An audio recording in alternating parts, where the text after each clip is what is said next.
Hello everyone, good morning. তো সবাই কেমন আছো? আশা করছি সবাই খুব ভালো আছো। তো চলো আরও একটা নতুন ভিডিও তোমাদের সঙ্গে শেয়ার করি। তো দেখো, আগের ভিডিওটা এখানে শেষ করলাম, তারপরের থেকেই কিন্তু এই ভিডিওটা স্টার্ট করেছিলাম। তো আমরা তো স্টেশনে বসে ওয়েট করছিলাম, তারপরে দেখো গাড়িও চলে এসছে আর আমরা সবাই মিলে গাড়িতে করেই আসছি।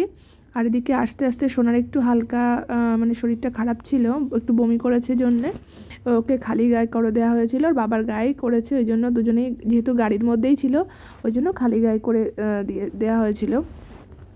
তো তারপরে দেখো, এটা এখন সন্ধ্যাবেলা। এসেই তো বুঝতেই পারছো, খাওয়া দাওয়া সব কিছু কাজকর্ম সেরে একটু লেটই হয়ে গেছে ঘরে এসে সব কিছু করতে, সোনাকে খাওয়ানো দাওয়ানো সব কিছুর পরে এটা এখন সন্ধ্যাবেলা। তো আমরা যেহেতু এসছি, তো বাবা মায়ের মন স্বাভাবিক, অনেক দিন পরে যেহেতু আসি দেখতে তো ইচ্ছা করেই। যদিও মা আসেনি, বাবা আর বোনের আবার পরীক্ষাও ছিল 11-এর, তো তাও একটু দেখা করতে এসছে। তো তারপরে বোন কিছুই খেতে চাইছিল না, তাও বললাম যে কিছু একটু খাওয়ার জন্য একটু মিষ্টি দিয়েছি, সেটাই আর কি গুছিয়ে দিলাম।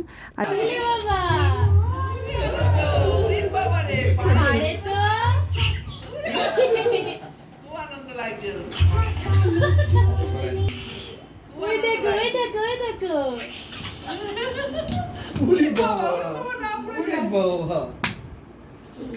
আনন্দ পেয়েছে।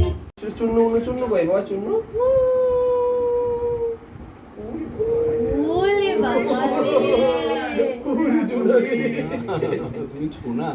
এদিকে দেখো সোনার কাণ্ড। সোনা এসেই ও কিন্তু খুব এনজয় করছে, বাড়িতে যে কম্পিউটারটা আছে সেটা চালাচ্ছে। তো চলো তোমাদের সঙ্গে একটু শেয়ার করি। তো দেখো, দুপুরে একটু শরীরটা নিয়েছিল, কিন্তু এখন সন্ধ্যের সময় কিন্তু সোনা একেবারেই ফিট। আর ওর মাম এসছে, দাদান এসছে, তারপরে কাকা, সবার সাথে মানে ভীষণ এনজয় করছে। কাকাকে তো আদর করছে, মানে যেহেতু রেগুলার ভিডিও কলে কম বেশি দেখা হয় সবার সঙ্গে, ওই জন্য কিন্তু ওর আর সেই অচেনা ওরকম লাগছে না, যেহেতু এদের সঙ্গে সকলের সঙ্গে দেখা হয় রোজ, এই আর কি। তো তারপরে দেখো বাবা বোন চলে গেছে, 8টার দিকেই বেরিয়ে গেছিলো, বেশিক্ষণ ছিল না, বোনের যেহেতু পরীক্ষা এই কারণেই। তো তারপরে আমরা একটু বাজারের দিকে এসেছিলাম, বলতে তোমার দাদা ভাইয়ের একটু দরকার ছিল, ডিউটির দুটো প্যান্ট কাটাতে দেওয়ার দরকার ছিল। ডিউটি থেকে প্যান্টের পিস ড্রেস সব কিছু দেয়, তো সেই প্যান্ট দুটো কাটানোর জন্যই আর কি এখানে আসা হয়েছিল। তো আমি তোমার দাদা ভাই, সোনা ও দাদাই সবাই মিলেই এসেছিলাম। একটু বাজারও ঘোরা হবে, কাজটাও মেটানো হবে, এই জন্যই আর কি। আর ওখানে তো গরম পড়েই গেছে। যখন গেছিলাম তো বাড়িতে এসে দেখো ওই কুকুরটাকে সোনা একটুখানি বিস্কিট দিচ্ছে।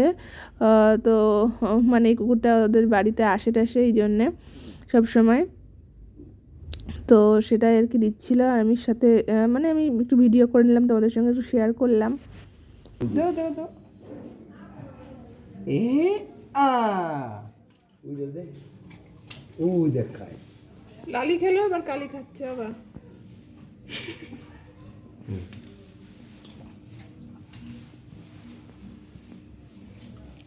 আসো আসো, খাই লালি কালি বাবা। তো ওখানে গিয়ে সোনায় লালি কালি দেখে দেখেই খাওয়া দাওয়া করতো সবসময়, এই আর কি বাচ্চারা যেটা হয় আর কি। তো দেখো বাজারে গেছিলাম, তো সেখানে যেহেতু ওখানে গরম পড়ে গেছিলো তখনই, আর আমি নিয়ে গেছিলাম একটু ঠান্ডার পোশাকই বেশি, ওই জন্য কিছু গেঞ্জি ও দাদাই কিনে দিল, সেইগুলোই আর কি মামনিকে দেখাচ্ছিলাম। আর এদিকে দেখো তোমার দাদাভাই বাড়িতে এসছে, আর মিষ্টি খাবে না এটা তো হতে পারে না। দিল্লিতে সব কিছু মানে খাওয়া গেলেও মানে পেলেও মিষ্টিটা কিন্তু মনের মতো পাওয়া যায় না, সেটা পেতে গেলে বাংলাতেই যেতে হবে। তো সেই জন্য গিয়েই মানে যাওয়ার থেকেই মিষ্টি খাচ্ছে, গাড়ির মধ্যেও খেয়েছে, আবার এখন রাতেও একটু খাচ্ছে, এই হচ্ছে ব্যাপার।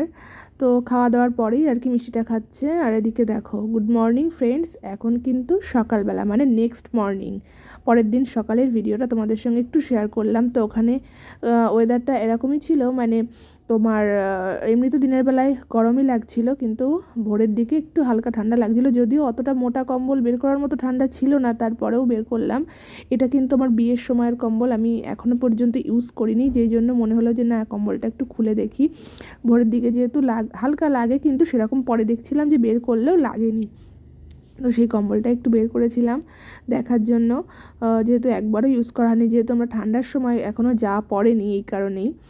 তো সেটাই আর কি খুললাম। আর দেখো ঘরে এসেছি, ঘর দোর তো এসে মুছেছি, মামনিও মোছে, কিন্তু মামনি যেহেতু বয়স মানে একটু হয়ে গেছে আর শরীরও অতটা ভালো নেই জন্য রেগুলার তো মুছতে পারে না। তারপরে আমি যেহেতু যে কদিন ছিলাম আমি ওপরের ঘরগুলো মোছা মানে রেগুলার মুছছিলাম, চেষ্টা করছিলাম যতটা আর কি মোছা যায়। আর পর্দাগুলো কাচা ছিল, যদিও আমি জানতাম না, তারপরেও ভাবলাম যে পর্দাগুলোও কেচে দিই, ওই জন্য সব পর্দাগুলো সকালবেলা খোলা হয়েছে। আর এইগুলো দেখো আলমারি খুললেই মানে জিনিসপত্র গোছালেই দেখবা মানে অনেক বাক্স বেরোয়, সেই বাক্সগুলোই আর কি বেরিয়েছে, যেগুলো আর কি বাদ দিয়ে দিতে হবে। সেই বাক্সগুলো এক জায়গায় রেখে দিলাম বের করে। আর এই বইগুলো মানে বাবা যেহেতু আগের দিন এসেছিলো রাতে, তো শোনার জন্য বই নিয়ে এসেছিলো, সেইগুলোই আর কি দেখাচ্ছিলাম। আর এদিকে দেখো দুপুরবেলা এখন মাংস রেখে গেছিল মানে এনে দিয়ে গেছিলো আমার শ্বশুরমশাই, মানে ওর দাদাই, তো সেটাই আর কি রান্না করছি শোনার জন্য। চিকেন যেদিন গেছিলাম সেদিন যেহেতু সোমবার ছিল, ওদিন আর চিকেন খাওয়া হয়নি, সোমবার যেহেতু নিরামিষ খাই জন্য ওদিন নিরামিষই খেয়েছিলাম। আজকে মঙ্গলবার, আজকেই চিকেনটা রান্না করছি শোনার জন্য। আর আমাদের জন্য আলাদা করে করছি, শোনার জন্য সবজি দিয়ে করি আর আমাদেরটা আলাদা করেই করেছি। আর দুপুরে একটু পোলাও করেছিলাম, এই হচ্ছে দুপুরের খাবার ছিল পোলাও আর চিকেন কষা। আর এদিকে দেখো মামনি সব কিছু গুছিয়ে দিয়েছিল বলতে তোমার মশলা পেঁয়াজ রসুন সব কিছু আর কি করে দিয়েছিল। আমি তারপরে মিক্সিতে মশলা করে এদিকে রান্না করতে শুরু করে দিলাম। তো এদিকে ম্যারিনেট করেও রেখেছি। দেখো সব সময় সব কিছু সম্ভব হয় না ছেলে নিয়ে করা, কিন্তু যতটা পারি আমি চেষ্টা করি ওখানে গিয়ে যেগুলো স্পেশাল খাবারগুলো একটু বানানোর চেষ্টা করি। সব সময় সব বেলা সব কাজ তো সম্ভব হয় না, যেহেতু ছেলে ছোট, ওর কাজগুলো তো করতেই হয়, ওকে ও মানে ওর কাজটা তো সবার আগেই করতে হয়, ওর কাজ বাদ দিয়ে তো কিছু সম্ভব না। ওর স্নান করানো, খাওয়ানো, ঘুম পাড়ানো, মানে এ টু জেড যাবতীয় যে একটা কাজ সেটা কিন্তু করতে হয়। তার সঙ্গেও চেষ্টা করি যে আমরা যেহেতু এখানে রান্নাবান্না করি তো খাই, ওখানে তো সেভাবে আমি কোনো মানে রান্না করতে পারি না, তো যতটা পারি স্পেশাল দুপুরের যে খাবারগুলো সেগুলো যতটা পারি করার চেষ্টা করি। তো সেটাই আর কি করছিলাম চিকেন কষাটা। তো মোটামুটি ভালো হয়েছিল চিকেন কষাটা খেতে। আর পোলাওটা একটু হালকা মানে তোমার কি বলে চালটা একটু সেদ্ধ বেশি হয়ে গেছিলো, তাছাড়া মোটামুটি ঠিকঠাকই ছিল। আর দিকে দেখো আমার দেওর তোমার গাজরের হালুয়া করবে জন্য গাজর মানে করছে, গ্রেট করছে। ওটা আর কি ও বানিয়েছিল, তোমাদের সঙ্গে শেয়ার করা হয়নি, যাই হোক। তো দেখো এদিকে আমার চিকেনে কিন্তু জল দেওয়া হয়ে গেছে, ফুটে আসছে। খুব বেশি ঝোল রাখবো না, একটু কষা কষাই করবো পোলাওয়ের সঙ্গে খাওয়ার জন্য। তো এটাই ছিল দুপুরের পরের দিনকার মেনু, মানে সোমবার গেছিলাম, মঙ্গলবার দিনের দুপুরের খাবার দাবারটাই তোমাদের সঙ্গে শেয়ার করলাম। কারণ যেদিন গেছিলাম সোমবার সেদিন গিয়ে তো সঙ্গে সঙ্গে এত দূরের জার্নি তারপরে তো আর হয় না ভিডিও করা। তো চলো আজকের মতো এখানে এন্ড করলাম, পরে দেখা